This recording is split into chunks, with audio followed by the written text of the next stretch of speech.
We are going to Nkwo market. Good morning, guys. It's 8 a.m.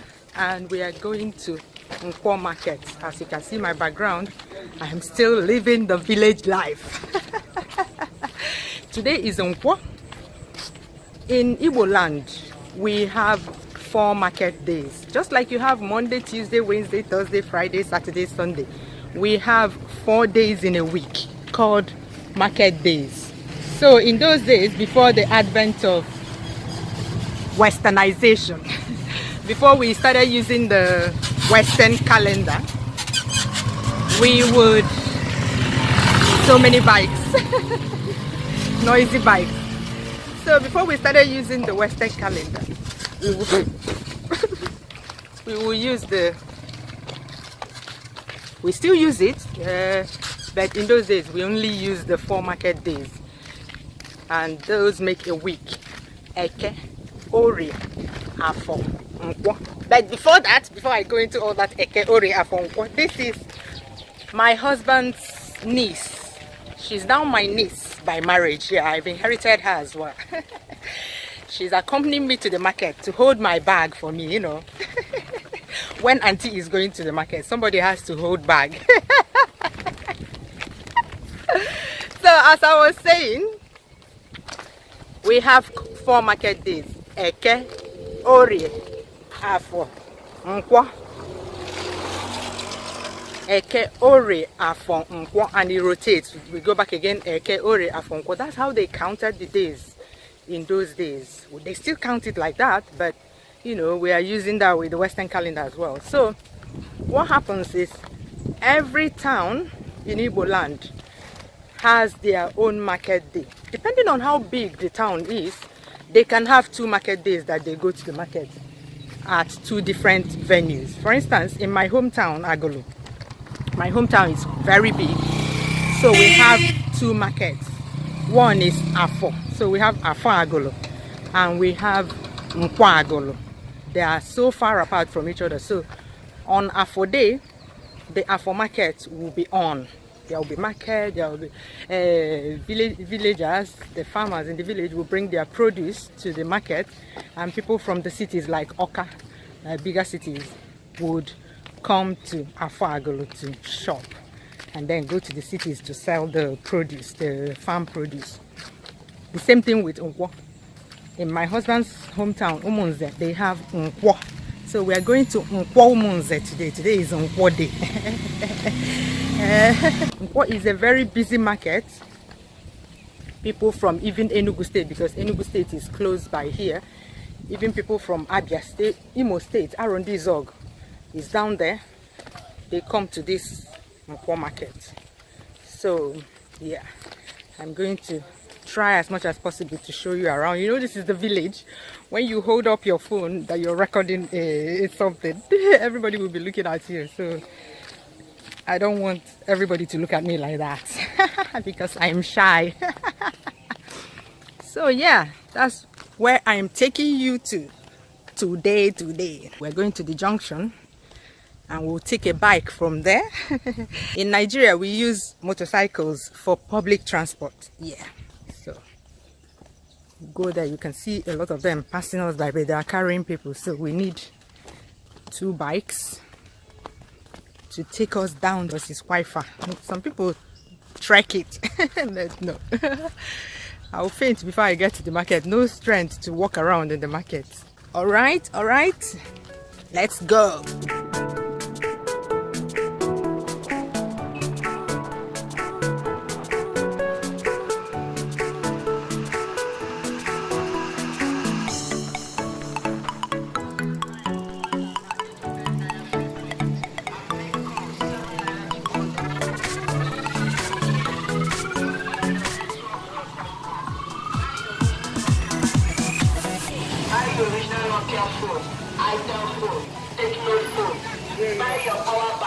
Make you sell 1 cup, 1 cigar cup. Here's what cigar we have. Here's what cigar we have.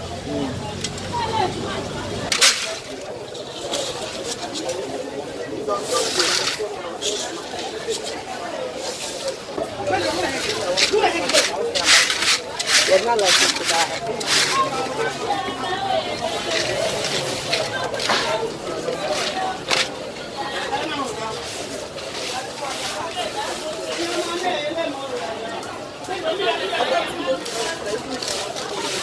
The Puchachago Azuka de Fiao.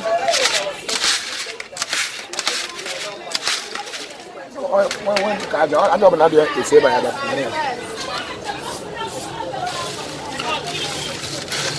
Ndị kwudi wazi ịma na azụ ya nụ kwokodo ya na emecha ị na-eri ọ dị ka aja kwa ịmụ Mba na na dị ka aja. Azụ egusi. Ada dị iche. I am 4 cups.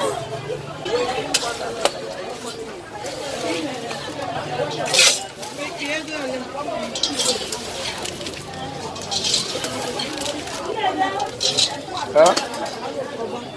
Omawo cup ya. 200.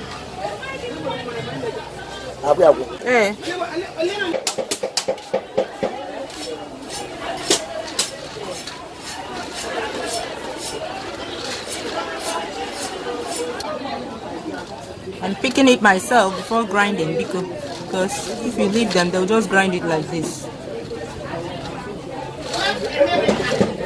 All these peels in it.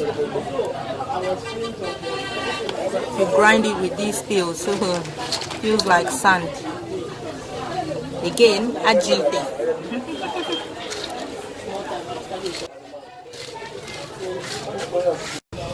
See all the chaff I removed. See the ones that Chim didn't remove. See they're coming to grind it for us now.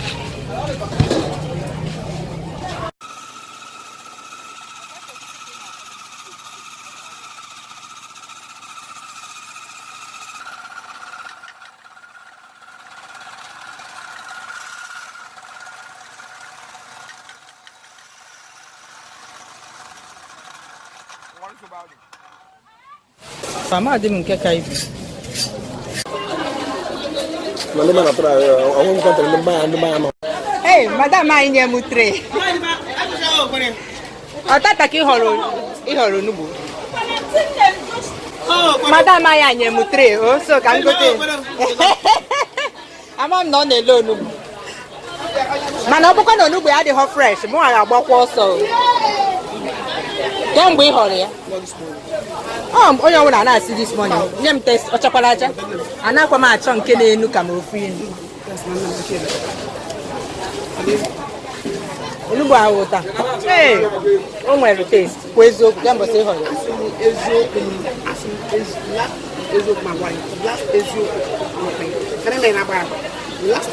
ihe mewe na megị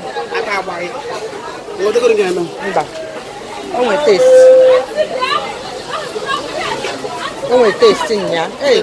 What test?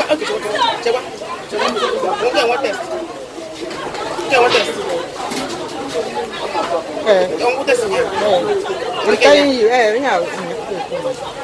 when you can test junk, yeah. Oh, no, no, I noticed so many are cut.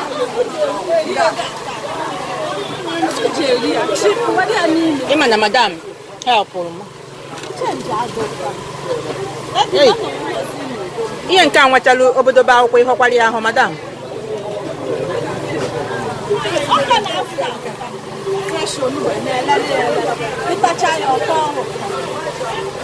Nsete ihu. I like him ihu. Ngwa kwugodi ya yukwuru ọzọ. Onugbu fresh onugbu mfọ n'ụtụtụ. Ịtacha ya ọnụ ga na-atọ.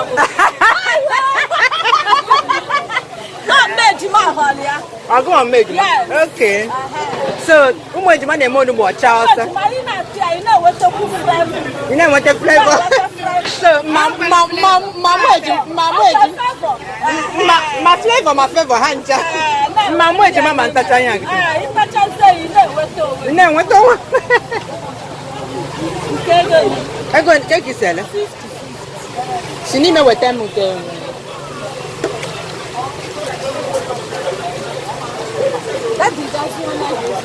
You're going to 100 naira come.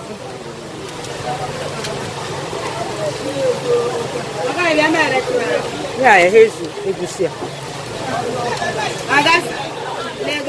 Picture good of my camp.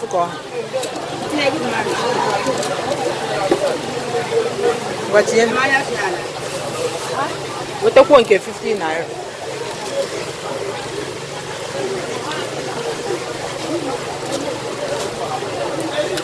You see, when I'm buying, I'm looking at it to know the quantity I want. Let's go.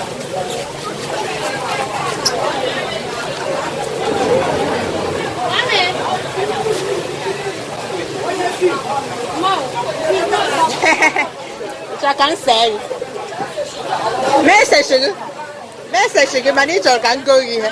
Because on the gap can say I can I try when they got to number what I just on Irish.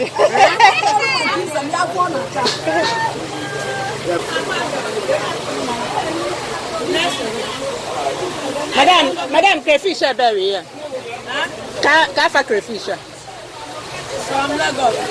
From Lagos, you want to run? Oh, they want to hey, man, hey, okay, madam, man, hey, I'll do it. Yeah. Take this, sell it. 500, 1,000. Oh, lo. Oh, lo. Now, wow. Actually, now, season, I'm a chameleon, so we bake. There's one, yeah.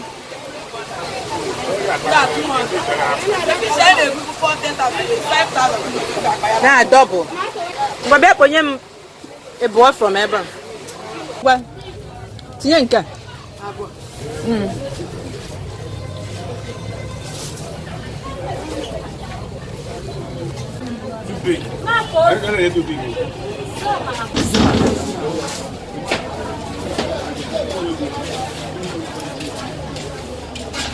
That's clam. There are a lot of things in this, so you need to pick it. If not, they'll just grind it like that for you.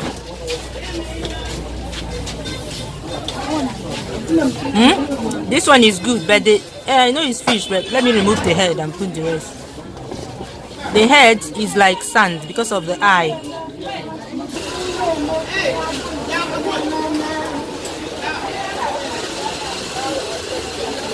I talked about this in detail in another one of my videos. I'll link it up.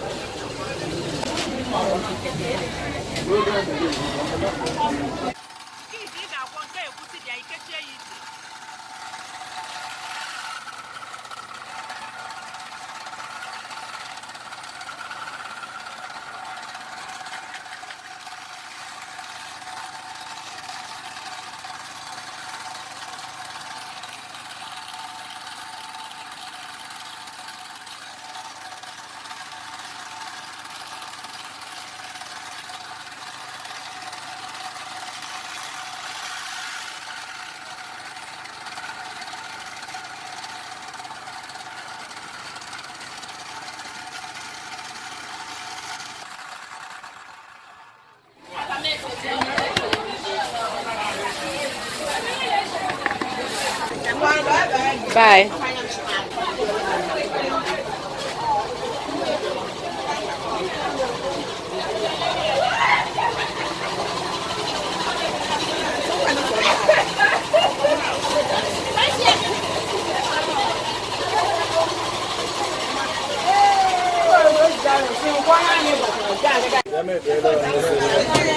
I'm custom.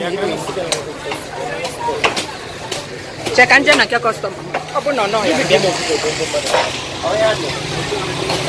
hey, take it, sell, madam. Don't go drink.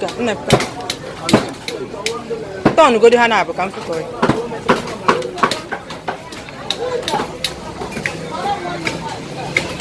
I go along.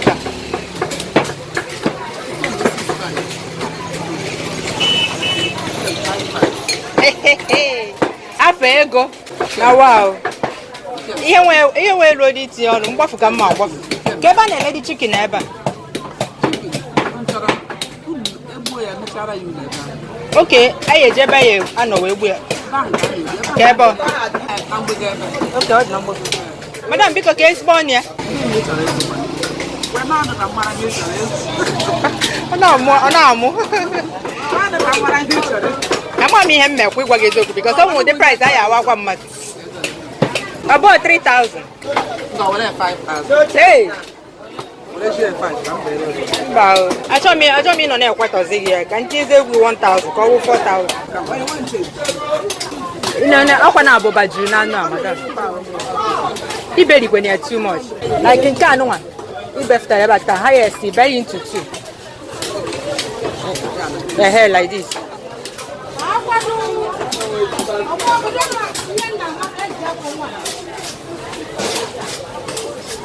Abubakanko.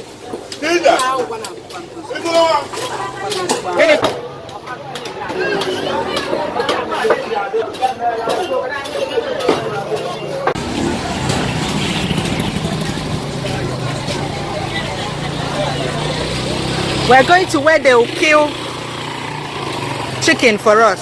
They will kill it, pluck it, slaughter it. Yeah.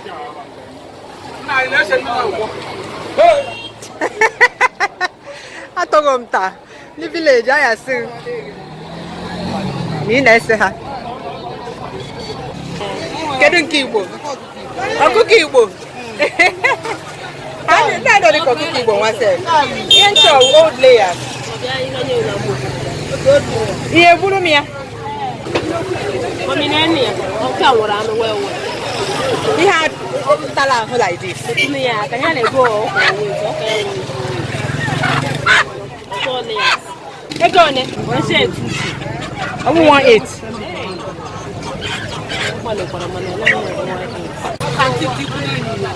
He got it. He got it. Get it for 200. I will get 2,000. I'm not going to know. I'm not now. So why? I'm not going to get like this.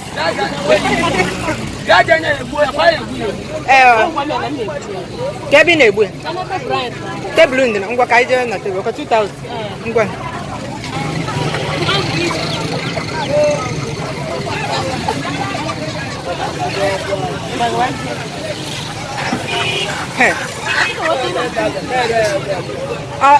Cook on a cage, get out like this. Hey, Chile, Okusewu. Hey, Okusewu.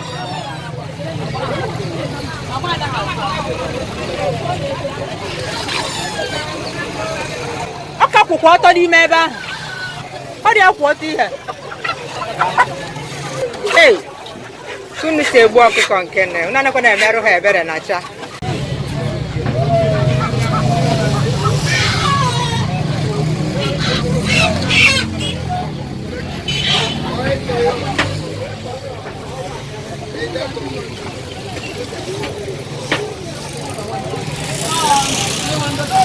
They put it in hot water over there, then they pluck it here.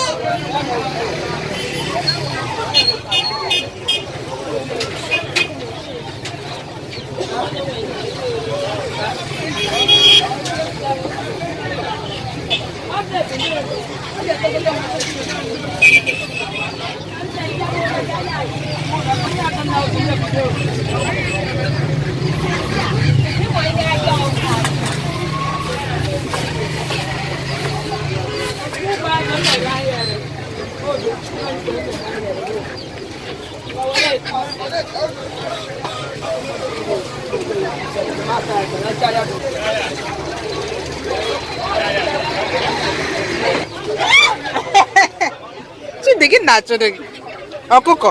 Hey!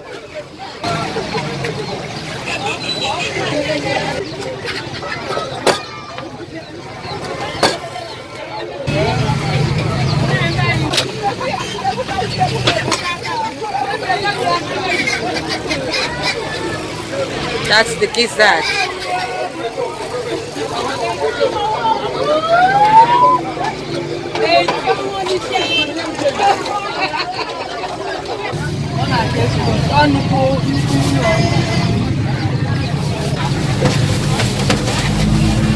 So, okay, sir, man. I'm not sure back to them, no? Hey, go on. Hi. Look at the babies. Cute babies. Can I lay here? Well, no cute. Hey, go on. 550.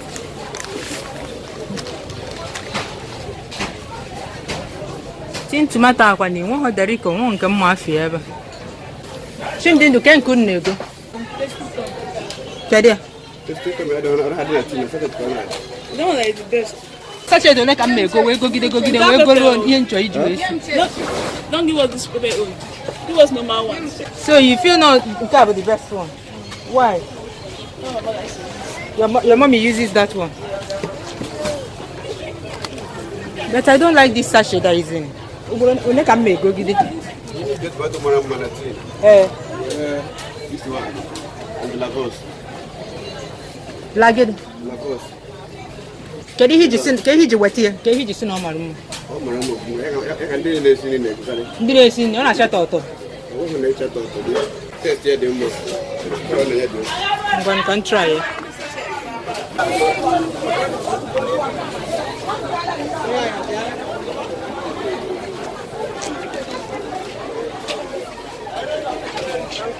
Good morning. Akwa pachi we ya. Take sell ma. Kaf gandi 100. Gandi 100. Akwi me na nwoke a na achita. Tinye mo nadi ka yedi ni. Tinye m 5. Aga. We go kenu mo fund na lolo. Mad mo ne ha disi.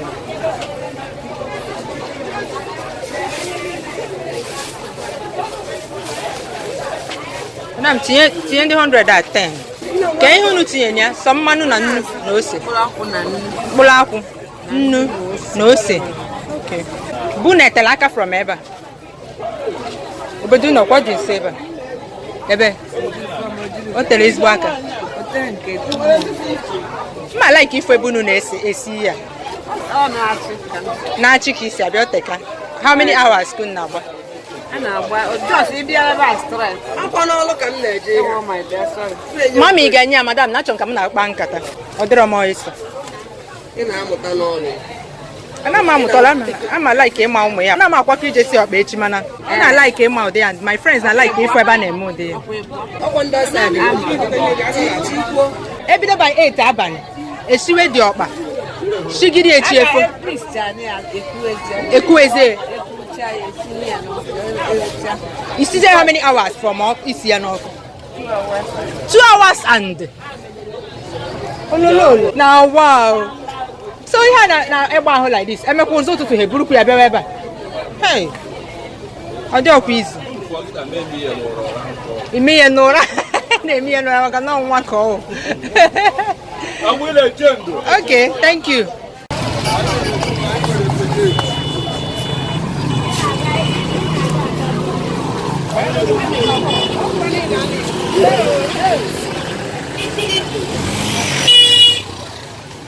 La calle Beni, go take tomato.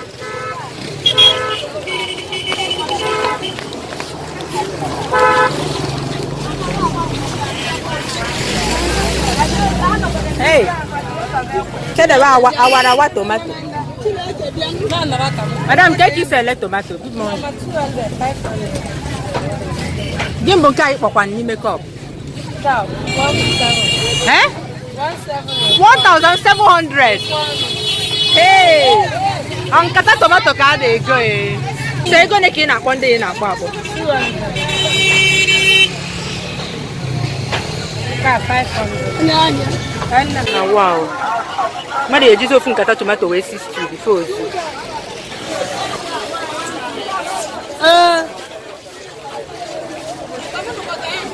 Design. Yawa walawa.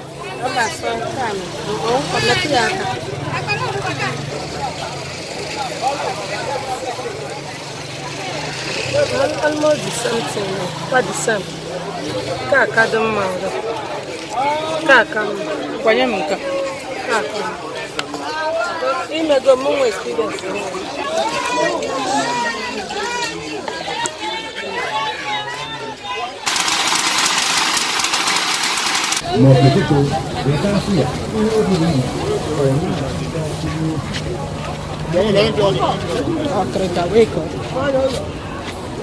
Banye ebe a. Achọrọ m igote bucket.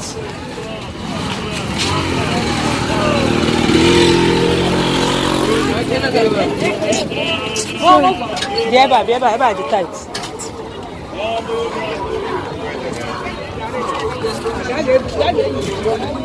Good afternoon. That's some small buckets. Like Nkwo, you going? Okay, 300. Hey. That was 300. In this bucket, you pull up. Well, let's go.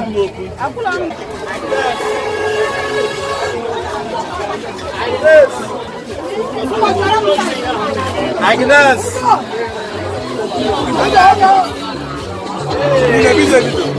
Wow.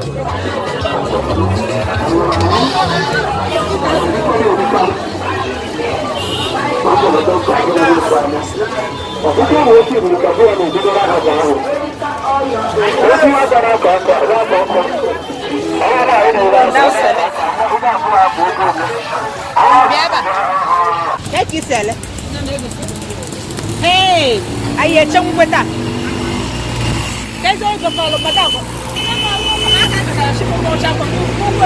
Hey, I can't imagine my coupe, they will be driven.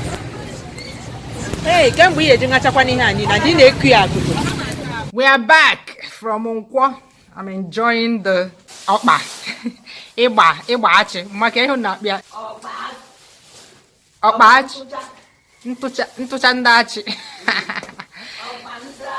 Yeah, so that's what I'm enjoying. It's my breakfast and lunch brunch. What time is it now? So I'm enjoying it with malt. Come and eat. To 12. Okay, so it's my brunch. I know I can so I spend it at 3 hours now. Now wow. See dear pa. You guys heard what the woman said that they used to cook it and the malt. Yeah. See more. Opa.